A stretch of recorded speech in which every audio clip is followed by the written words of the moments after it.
He was not loud about it. Malik was never loud about anything.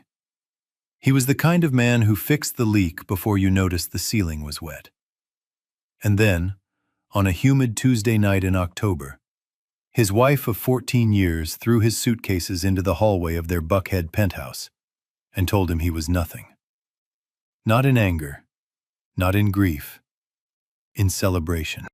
What Brianna Vance did not know, what she could not have known because she had been too busy counting her inheritance to read the fine print, was this. The $50 million she had just inherited was not a gift. It was structured debt, and Malik was the only person on earth with the legal authority to call it in. Before we go any further, if you have ever given everything you had to someone who looked right through you like you were furniture, stay with me. This one is going to matter to you. Atlanta, Georgia, October, 9:47 in the evening. The kind of night that starts warm and turns on you, the way some people do. The air was thick with the smell of rain that had not quite decided to fall, and the amber lights along Peachtree Road blurred softly against the wet pavement below. Malik had worked 14 hours that day. A commercial development site in Midtown had hit a snag with the foundation inspection. Third time that month. And he had been on site since 6 in the morning, sleeves rolled up, walking the crew through it the way he always did. Steady. Patient. One problem at a time. He drove home in his old pickup truck, a 2014 Ford F-150 with a crack in the dashboard he had been meaning to fix for 2 years. The radio played low. He had a thermos of lukewarm coffee in the cup holder and a grocery list folded in his jacket pocket. He had planned to pick up cilantro for the chicken soup he promised to make on Sunday. He was thinking about cilantro when he pulled into the parking garage and saw the suitcases. 2 of them. His. Set side by side in the glass-lined corridor outside the penthouse door, as if a hotel porter were expected. His father's old Seiko watch, kept tucked in the inside pocket of the larger bag, had slipped out and was lying on the marble floor, face down. He stood there for a moment. Just stood. Then he picked up the watch, turned it over in his palm, checked the face. Not cracked. Good. The penthouse door opened before he could reach for it, and there was Brianna. 5 feet 8 inches of composed fury in a black Versace dress he had never seen before. The price tag probably still warm from being cut off that morning. Her hair was pinned in the high coil she wore when she wanted to feel powerful. Diamond earrings, a new necklace, and in her eyes, something Malik had never seen aimed at him quite so directly before. Contempt. Malik. She said his name the way you say the name of something you have outgrown. I had Gerald bring your things down. I think it is cleaner this way. He looked at her. He said nothing. We are not on the same level anymore. She gestured at the penthouse behind her, the city view, the Italian tile, the chandelier scattering light across her collarbone. I have $50 million now. $50 million. And you are still driving that truck and coming home smelling like a construction site. She paused, selecting her word with care. This is not a partnership anymore. You sure you want to end it like this, Brianna? His voice was low and even. There is no going back from this. She laughed, a bright, empty sound, and said, Get out. The door closed. The electronic lock beeped once. Clean, final, like a gavel coming down. Malik stood in the hallway. The rain that had been threatening all evening finally arrived, drifting in through the open corridor window, misting his face, beating on the shoulders of his wrinkled work shirt. He looked down at his father's watch. He wound it once, the way he always did when he needed to think, and listen to the small, precise tick of a thing that kept perfect time no matter what was happening around it. Then he smiled. It was a small smile, quiet, the kind a man wears when a long, carefully built plan arrives at the moment it was always heading toward. Because Brianna had just declared herself the owner of $50 million. She had imagined herself free from her marriage, from obligation, from the steady and devoted man she had decided was beneath her. What she had not imagined, not even once in all her planning, was the truth that had been sitting quietly inside every document, every account, every property title, including the one on the penthouse she had just locked him out of. The $50 million was not clean money. It was fully leveraged, structured debt, secured against a private trust with exactly one creditor. One person holding the legal power to call in every cent. The man standing in the corridor, holding an old Seiko watch in the rain. She had thrown out the one person who held the keys to everything she thought she had just won. And she had absolutely no idea. Stay with me, because in just a moment, we are going back 7 years to the day Malik gave up everything to save the company his wife would one day try to steal from him. Before we go on, drop a comment right now. If your spouse inherited millions overnight and told you, "We're not on the same level anymore," would you walk away quietly or fight back? Yes equals walk away. No equals fight back. Tell us in 2 words. 7 years ago, Malik Vance had a savings account, a modest townhouse in East Atlanta, and a wife who still looked at him like he hung the moon. He also had a problem. Hayes Construction, Brianna's family company, the one her father Reginald had built from a 2-man operation into one of Atlanta's most respected mid-sized contractors, was 48 days from bankruptcy. The bank was calling. Vendors had not been paid in 4 months.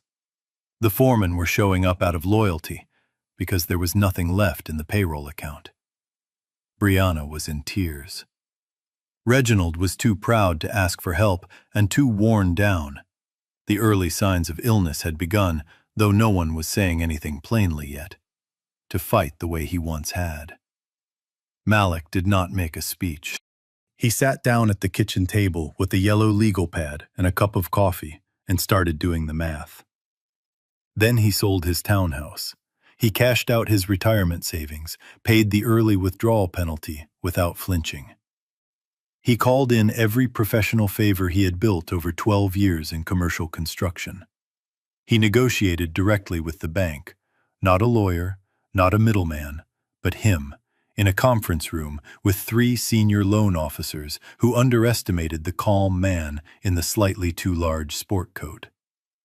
He restructured the debt, revived 4 stalled contracts, and within 11 months, Hayes Construction was not only solvent, it was growing. Reginald Hayes shook his son-in-law's hand in the driveway of his Cascade Heights home on a Sunday afternoon, and the old man's eyes were wet. "You did not have to do that, son." "Yes, sir," Malik said simply. "I did." At church that following Sunday, Brianna had held his arm and whispered, "You are my hero." That was 7 years ago. Reginald was diagnosed with stage 3 pancreatic cancer not long after the company's recovery. He was a stubborn man. Georgia Clay was softer, and he held on for 2 years.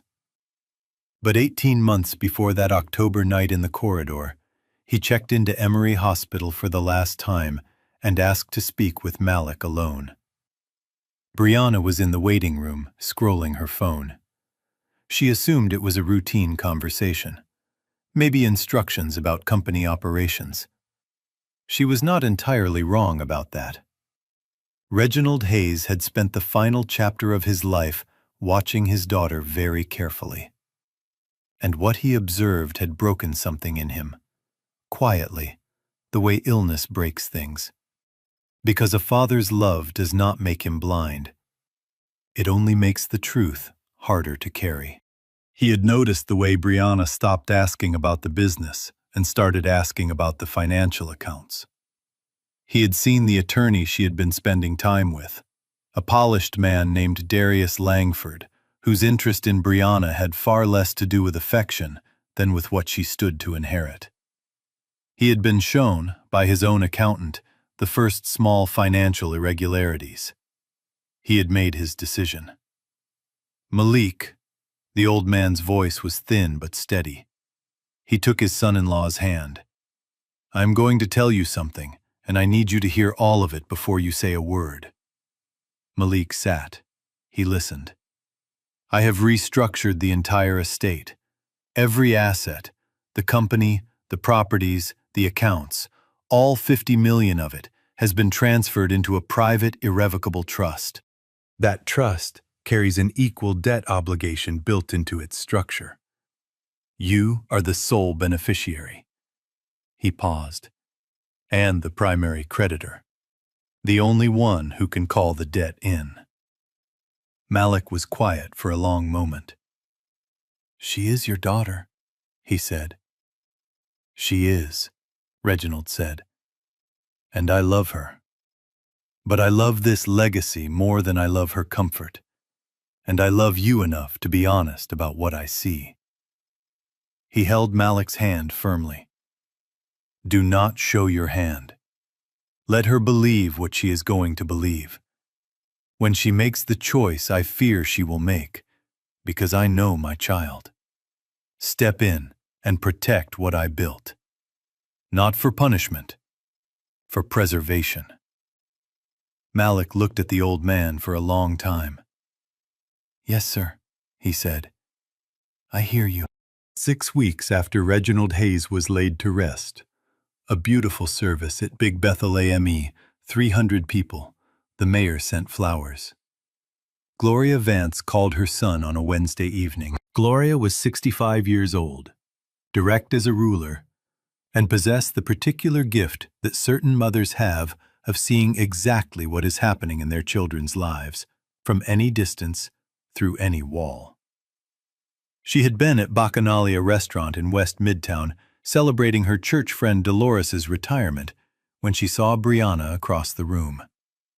Tucked into a corner booth, leaning across the table toward a man in an expensive suit, his hand over hers. The kind of lean that does not happen on a business dinner. Gloria watched for 2 minutes. She paid her check. She went home. Then she texted Malik. "Baby, your wife is not being your wife right now." Malik was sitting in his truck in the parking garage of the Midtown job site, rain on the windshield, cold coffee in the cup holder. He read the message twice. He thought about his father's watch. The idea that as long as you kept the mechanism going, it would always tell you the truth. He texted back, "I know, Mom. I am preparing." That night, he called Aisha Thompson. Aisha Thompson ran a forensic audit law practice out of a quiet office on Peachtree Center Avenue. She wore dark suits, thin-framed glasses, and an expression that suggested she had heard every version of every story and was interested only in what could be documented. She and Malik had worked briefly together during the original Hayes financial restructuring. She was the sharpest attorney he had ever encountered. He told her everything that evening. The trust structure, the debt obligation, Reginald's instructions, his mother's message. She listened without interrupting, made 3 notes on her legal pad, and said, "How long do you want to give this?"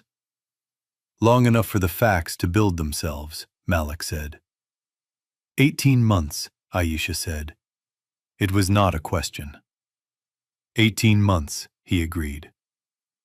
From that night forward, Malik and Aisha conducted a parallel operation, invisible, precise, and entirely patient. A full forensic audit of Hayes Construction's finances going back 36 months. Careful legal transfers of lien positions. The methodical acquisition of the bank mortgage on the Buckhead penthouse. restructured through the trust.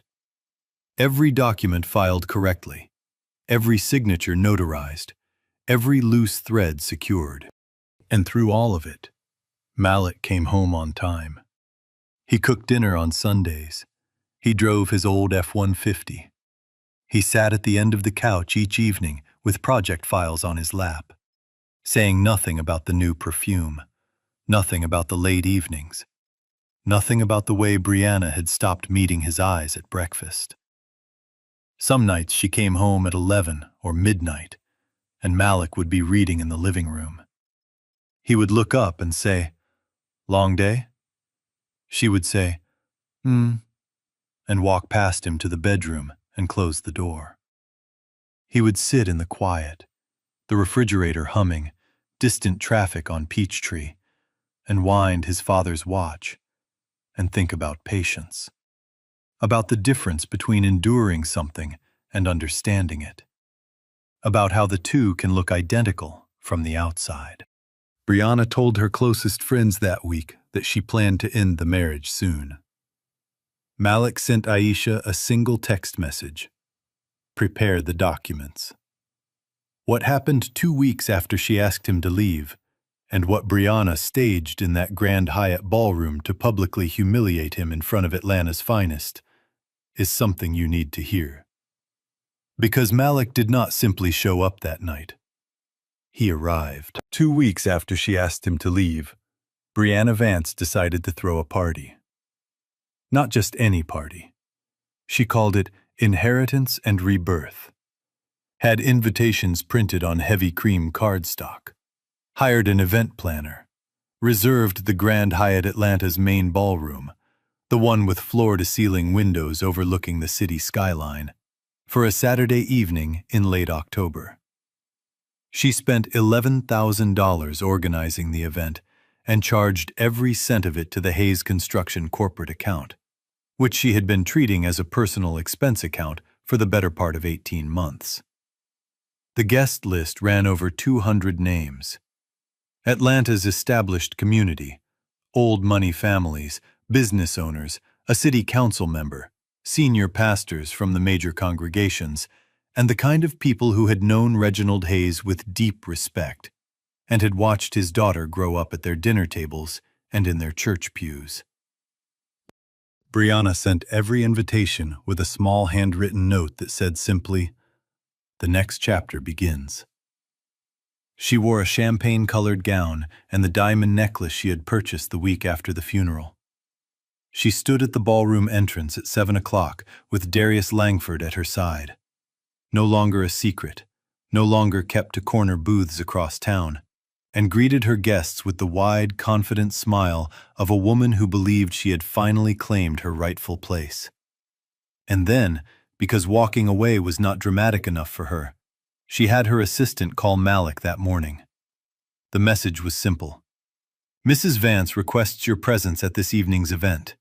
The final divorce documents will be available for your signature at 9 o'clock. Not at an attorney's office, not in private, in a ballroom, in front of 200 people who mattered to her." She wanted witnesses.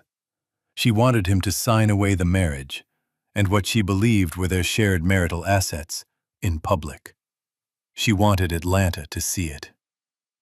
When her assistant confirmed he had agreed to attend, Brianna said, "Good. Let him have his dignity for one more hour." Malik spent that Saturday morning at his mother's house in East Point. Gloria made biscuits, the proper ones, with honey butter kept in the blue ceramic dish on the second shelf of the refrigerator, the dish that had been there since Malik was in grade school.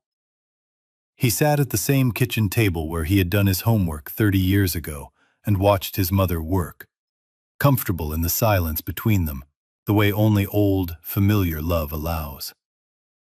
"You nervous?" Gloria asked, without turning from the stove. "No, ma'am." She turned and looked at him, the long, patient reading look that takes decades to develop. "You sure?"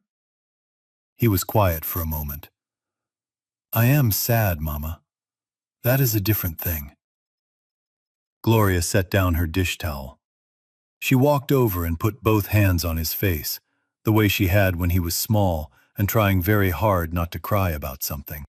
"Your father would be proud of you," she said. "Reginald would be proud of you."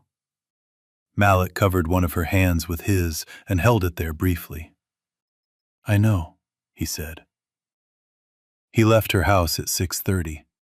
At 7:55, a sleek black Rolls-Royce Cullinan, arranged through the trust, quiet and immaculate, pulled up in front of the Grand Hyatt. Malik stepped out in a deep charcoal suit, collar open by one button, no tie. Unhurried, completely composed. At his side was Aisha Thompson, in her standard dark suit, carrying a leather briefcase that was, at this point, approximately 3 inches thick with organized, notarized documentation. The valet held the door. Malik nodded at him. They went inside. The ballroom was full, warm, and luminous, the kind of room that makes the world feel well-ordered and prosperous and right. Malik moved through it the way he moved through job sites. Steady pace, observant, revealing nothing. He felt the room register his presence. Conversations paused. Heads turned. Eyes went wide and then thoughtful. Several people in this room had known him for years. A few had been to his wedding. The older guests, the ones who remembered the bankruptcy crisis 7 years ago, who knew what this man had sacrificed to save Reginald's life work, watched him cross that ballroom floor, and something in their expressions shifted. Brianna saw him from across the room, and her smile faltered for one unguarded moment before she reassembled it.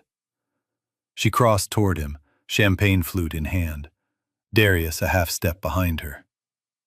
"So you showed up," she said, lightly, for the room's benefit. "I was beginning to think you would spare yourself the embarrassment." Malik looked at her steadily, not with anger, not unkindly, with the particular stillness of a man who has nothing to prove and is fully aware of it. "You invited me, Brianna," he said. "I did." She gestured toward a table at the center of the room, where a manila envelope rested between the floral centerpieces. "The documents are right there. It will take 5 minutes."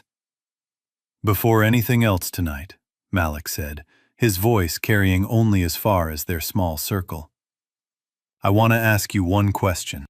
You have told this room, you have told all of these people, that you inherited $50 million. She lifted her chin. "I did." "Do you understand what that 50 million actually is?" The room, which had been murmuring politely around them, grew noticeably quieter. Rooms do that when something real is about to happen. Brianna laughed, the bright, hollow sound he recognized from the corridor 2 weeks earlier. "It is mine," she said. "My father left it to me." Malik held her gaze for one more second. Then he nodded at Aisha. Aisha Thompson did not hurry. She set the briefcase on the edge of the banquet table, opened it without theater, and began placing documents, cleanly tabbed, professionally bound, in a precise row across the white linen cloth. She spoke without preamble. The Hayes estate, totaling approximately $50 million in assets, was restructured 18 months ago into a private, irrevocable trust. That trust was designed with a matching debt obligation, $50 million, built into its foundation. Every asset in the estate is secured against that debt. She paused.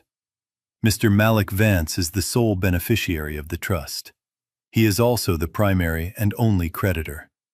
He alone holds the authority to call the debt. The room went completely still. Someone near the back set down their glass. Someone else drew a slow breath. Brianna's champagne flute trembled, barely, just enough, in her hand. She looked at the documents and then at Malik, and for the first time that evening, she was not performing. "That is," she swallowed. "That is not possible." "Page 4, Aisha said evenly. is the trust certification, filed 18 months ago and notarized by 3 independent attorneys. Page 9 is the debt assignment documentation. She moved to the second stack of papers. This is a separate matter entirely. She set down a bound forensic audit report, clean white cover, Hayes Construction letterhead. Over the past 18 months, approximately $2.8 million was transferred from Hayes Construction operating accounts into 2 private accounts. One registered to Brianna Vance, one registered to Darius Langford. This is documented through bank records, wire transfer confirmations, and internal accounting logs. It constitutes financial fraud. The room broke open. Not loudly. This was not a crowd that shouted, but the sound of 200 people responding simultaneously. The sharp intake of breath, the rush of low voices, the quick clinking of glasses set down was its own kind of thunder. The older guests, those who had known Reginald Hayes since before Brianna was born, those who remembered watching Malik quietly save this company with his own resources, those guests did not murmur. They looked at Darius Langford and then at Brianna, and their faces carried a judgment far heavier than any words. Darius had gone the color of old concrete. He looked at the documents, then at the exits. The practiced charm he carried everywhere had vanished completely, replaced by something pinched and calculating. Brianna forced a short laugh, less certain now, thinner. "You fabricated this," she said. Malik's voice was quiet, almost sorrowful. "Brianna, your father loved you, but he knew you, and he planned accordingly. Hold on, because what Malik pulled from the breast pocket of that charcoal suit next is the moment that broke Brianna completely. And it is the moment this entire story was building toward from the very first page." Aisha continued without pausing, the way a surgeon continues, not because the cutting is enjoyable, but because the patient requires it.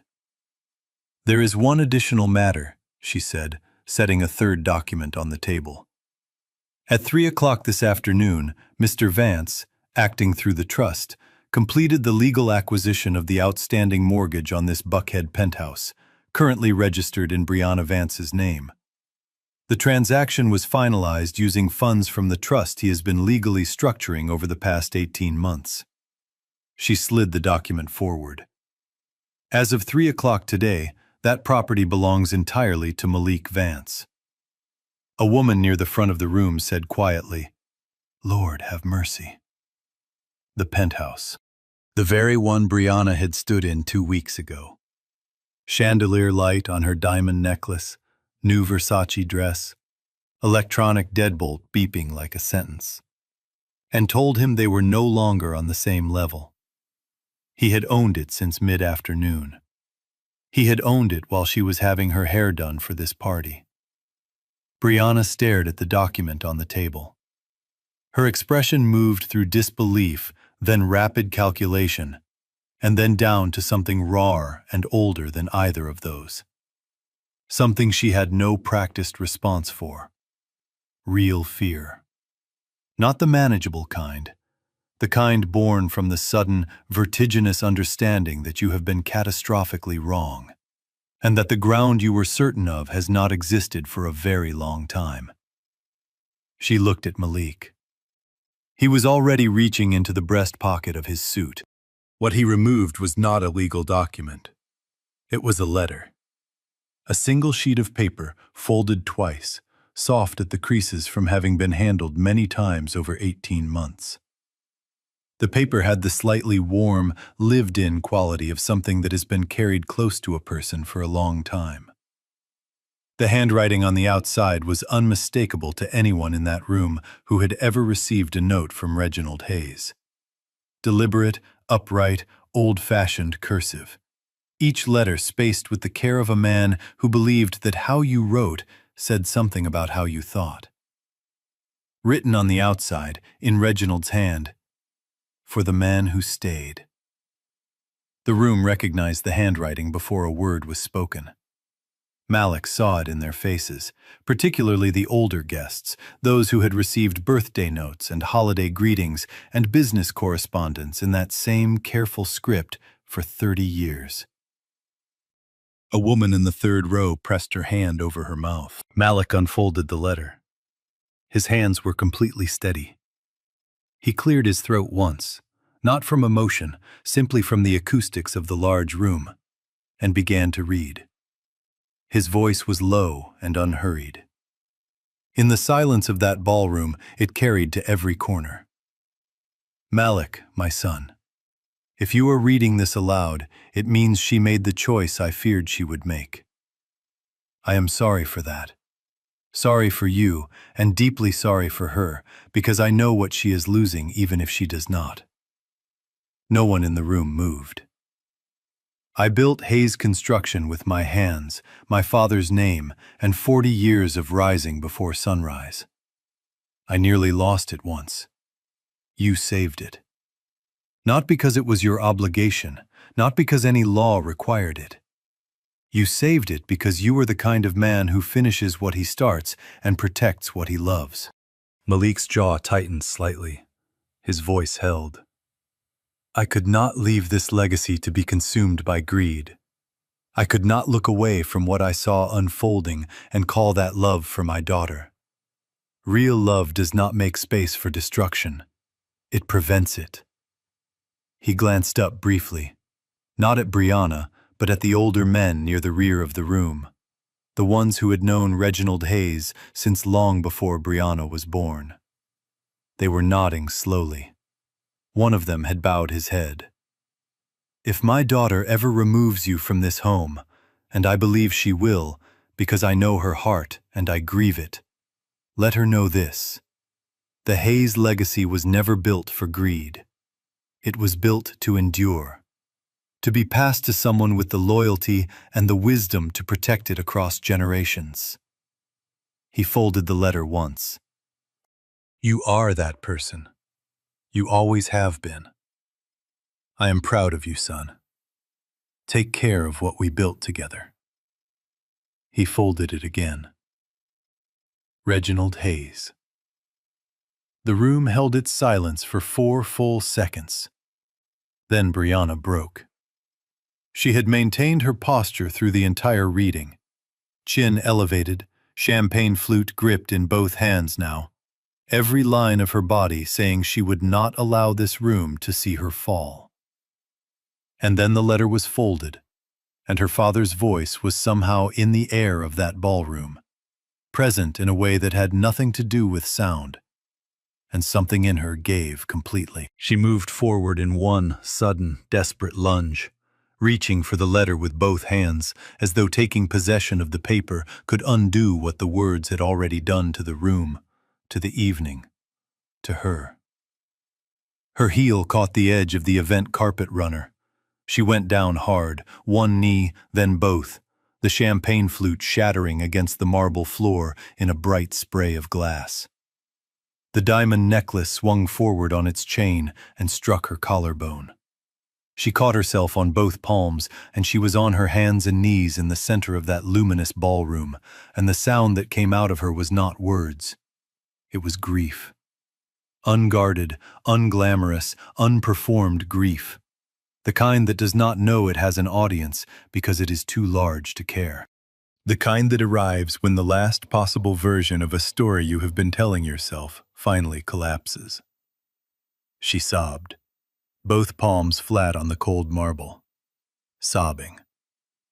No one rushed forward, not immediately. Not because the room was without kindness. These were decent people, most of them.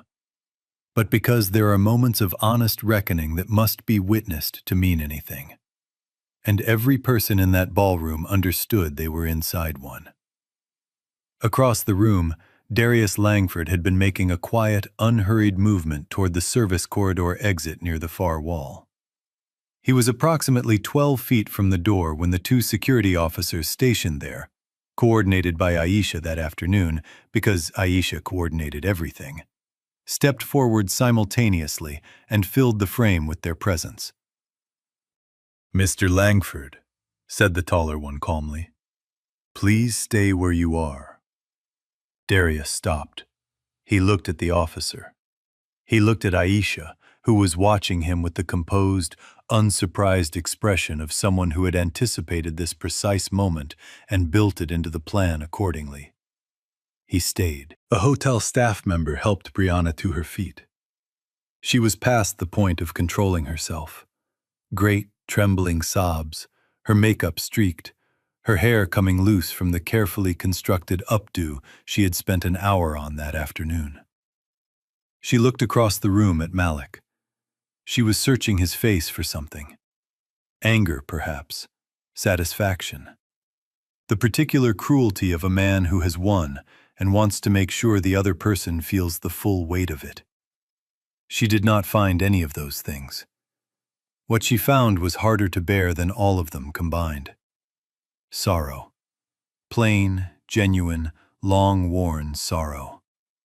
The quiet grief of a man who had loved his wife faithfully for 14 years, had watched her choose destruction over and over again across 18 months, and had not enjoyed a single moment of being right about where it was all heading.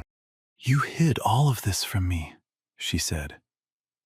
Her voice was stripped of everything practiced. It was not an accusation. It was the sound of someone finally grasping the full dimensions of what they had missed. Malik was quiet for a moment. "No," he said gently. "I did not hide it from you. I prepared for it. Those are two very different things." He held the folded letter for a moment, then returned it to his breast pocket. "And I did not do this for revenge, Brianna. Your father asked me to protect what he built. That is what I did. Nothing more." He looked at her one final time, the long, honest look of a man saying a farewell he had already privately made his peace with. Then he nodded at Aisha. She was already on her phone. The security officers walked Brianna and Darius out through the corridor at the side of the ballroom. The room murmured. The chandeliers burned on, indifferent and bright. Malik stood at the center of it all and felt, for the first time in 18 months, the clean, settled quiet of something finished. What the Atlanta courts ordered next, and the life Malik had been quietly and carefully building while his wife was busy spending what she thought was hers, is the part of this story that will stay with you long after it is over. The legal proceedings moved with the kind of efficiency that only happens when the documentation is airtight, and the opposing side has nothing left to argue with. Aisha Thompson filed the civil fraud complaint the Monday morning following the party. The forensic audit had been in final form for 3 weeks. 18 months of work organized into 22 exhibit folders, each one cross-referenced and notarized.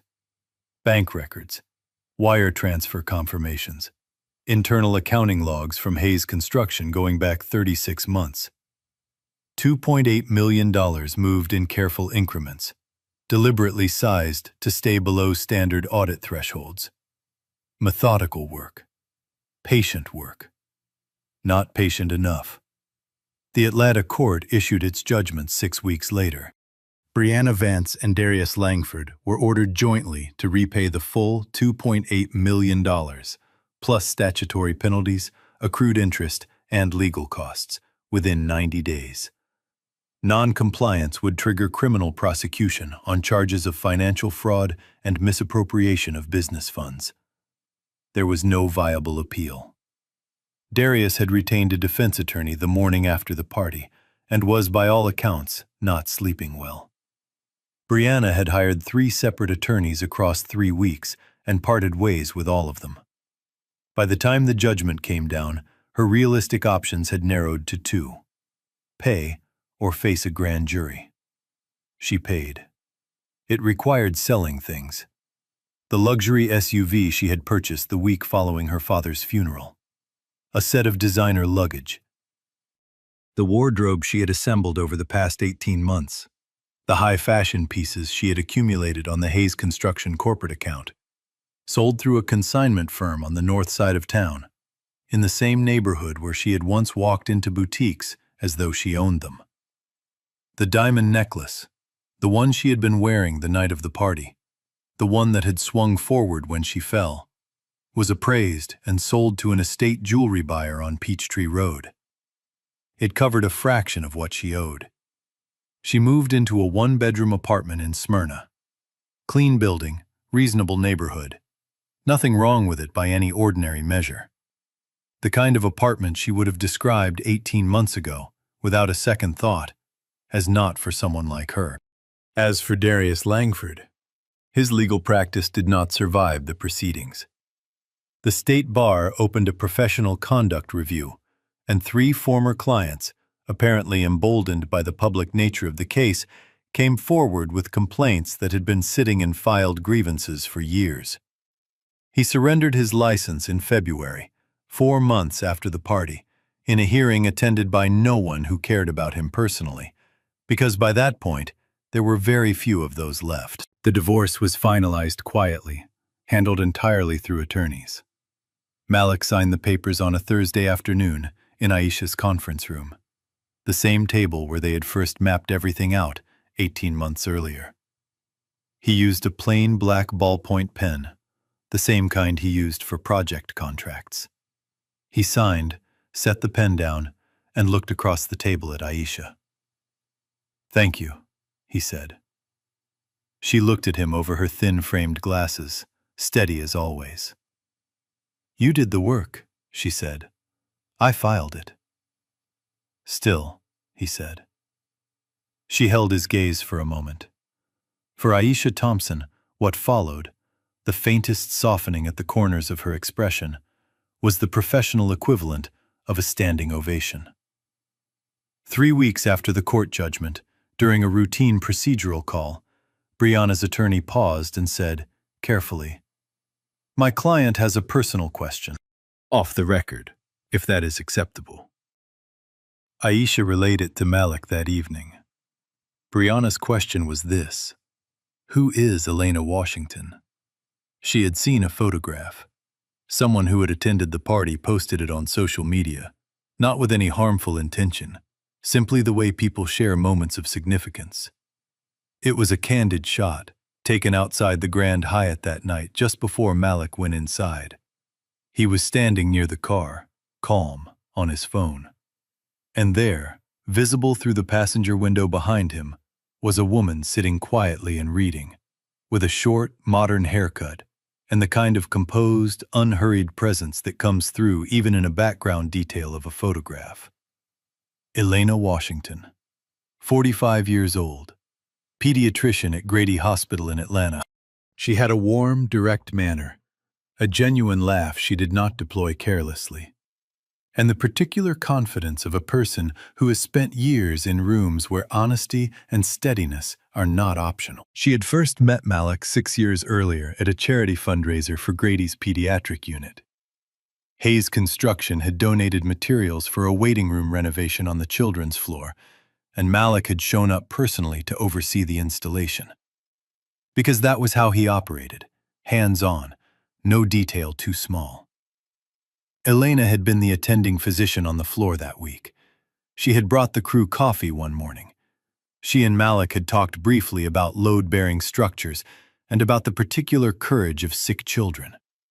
And she had walked away thinking, with quiet certainty, that is a very good man. She had held that thought carefully for 6 years. Not uselessly, not with any urgency, just held, the way a careful person keeps something worth keeping.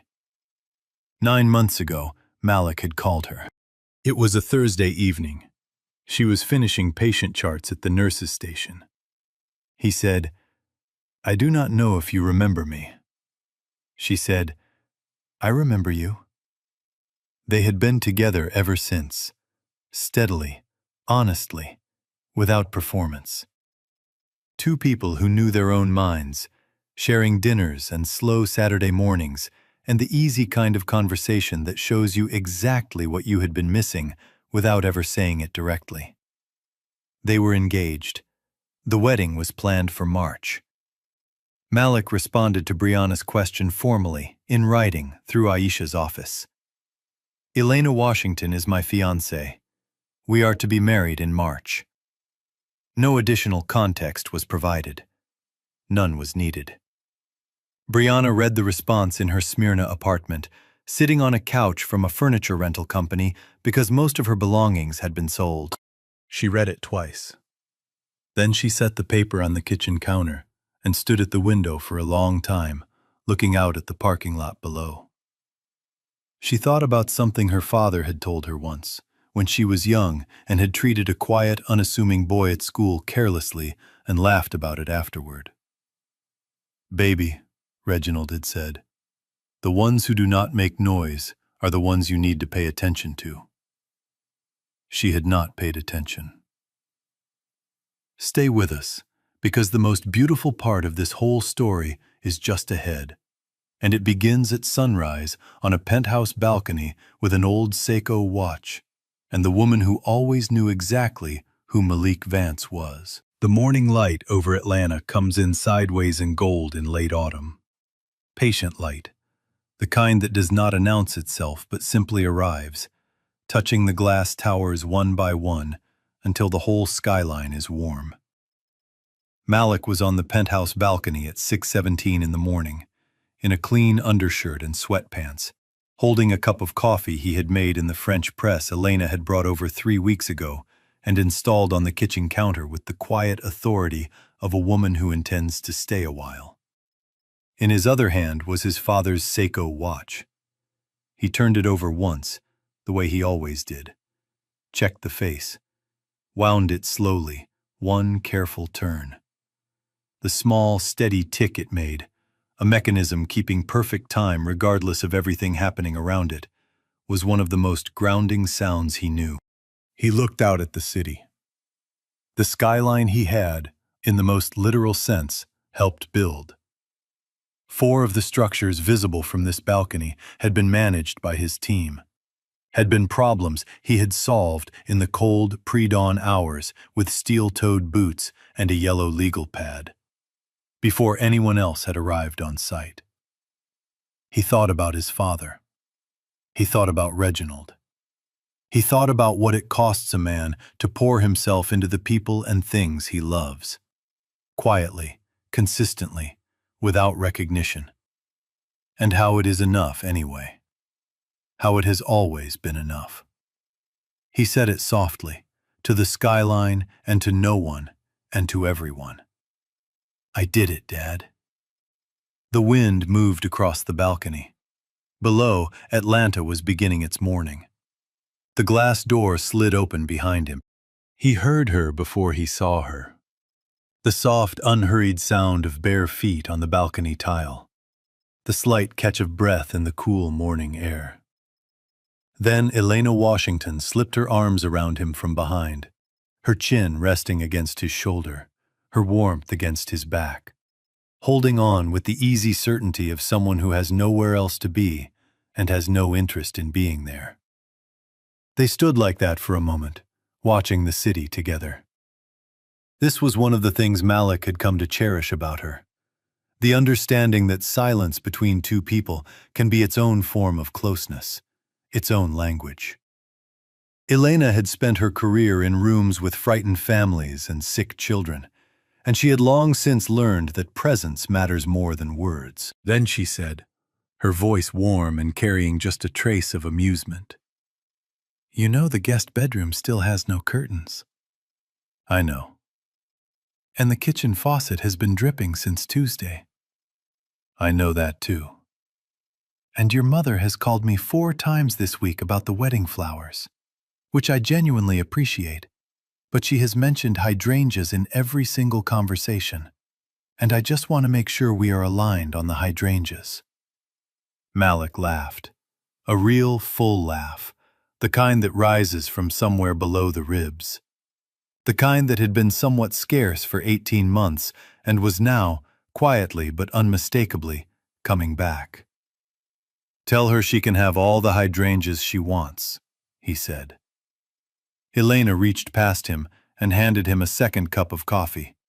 She had brought two, the way she always did, because she paid attention to the small things, and always had.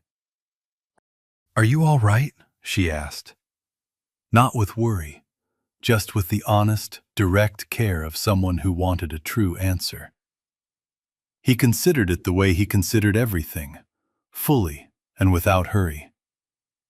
"Yes," he said, "I genuinely am." And he was. Not the performance of being all right, not the composed exterior of a man pushing through something.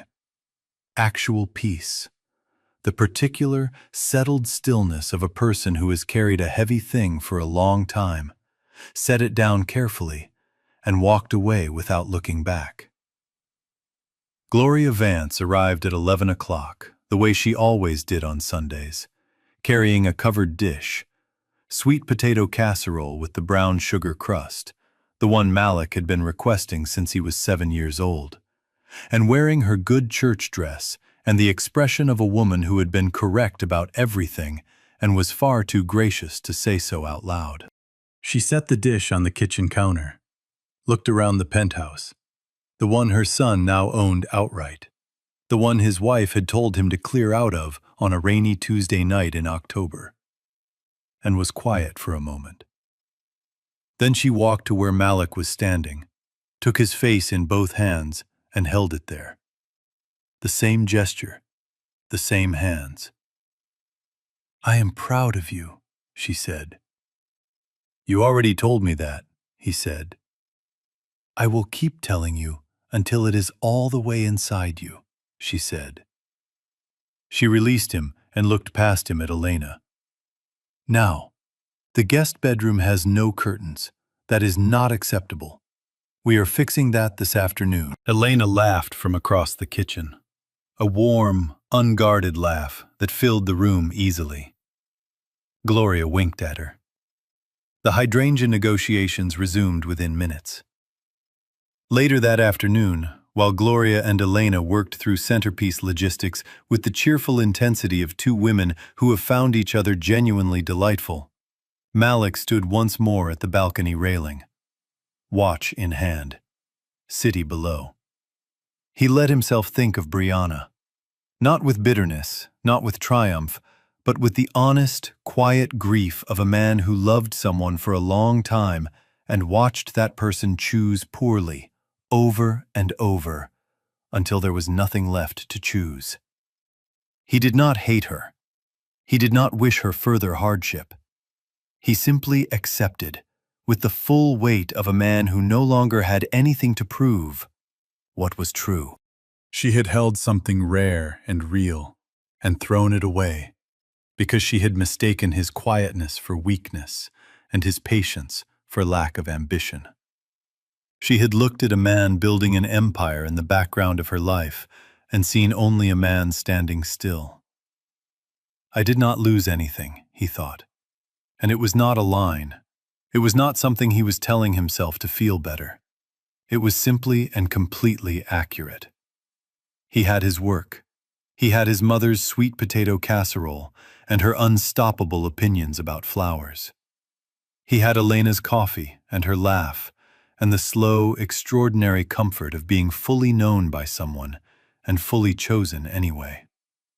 And he had a penthouse with no curtains in the guest bedroom and a dripping kitchen faucet and a Seiko watch that kept perfect time. He wound it one last time, tucked it into his pocket, went inside to join his family. This story leaves us with 3 lessons worth writing down, not on a sticky note you will lose by Tuesday, but in the small spiral notebook you keep by the kitchen phone. First, before you sign anything, a deed, a loan, a trust document, even a birthday card with financial implications, read every page yourself. Brianna inherited $50 million and never once asked what was actually inside the paperwork. At any age, but especially after 65, when estates and inheritances touch your own family, sit down with a cup of coffee and one independent attorney you chose yourself. Not the family lawyer. Yours. Second, the people in your life who show up without being asked, who fix the screen door in July without mentioning it, who call on a Tuesday for no reason. Those are the ones worth a handwritten note this week. Not a text. A note, dropped in the actual mail. Malik spent 14 years being that person, and it was never once acknowledged until it was too late. Do not let that be your story with someone you love. Third, greed is almost always quiet at first. It borrows small. It explains itself reasonably. By the time it is loud, it has already done most of the damage. Trust what you notice early. Reginald Hayes noticed. He just waited too long to act on it. Do not wait. This story was written by a human, with AI as a companion. It was born from a simple wish, to awaken the belief that kindness still exists, and no matter how many trials life brings, there are always moments of justice and quiet miracles waiting for those who deserve them.